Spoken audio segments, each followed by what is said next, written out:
ಪರತತ್ವವನ್ನು ಕಂಡುಕೊಂಡಂತಹ ಗುರುವ ನಾ ಎಲ್ಲಿ ಹುಡುಕಲಿ? ಸೂರ್ಯನನ್ನು ನಮ್ಮ ಕಣ್ಣುಗಳಿಂದ ನೋಡಿಬಿಡುತ್ತೇವೆ ಎಂಬಂಥ ಸಾಹಸದ ಮಾತು ಅಂಥವರನ್ನು ಕಾಣುವುದು. ಆದರೆ ಆ ಸೂರ್ಯನ ಕಿರಣ ಬೆಳಕನ್ನು ನೀಡುತ್ತದೆ.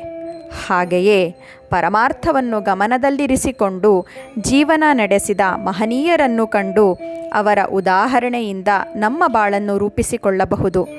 ಅಂತಹ ಪರಮಗುರು ದೊರೆತಂದು ನಾನೇ ಧನ್ಯ. ಶ್ರೀ ಗುರುಭ್ಯೋ ನಮಃ.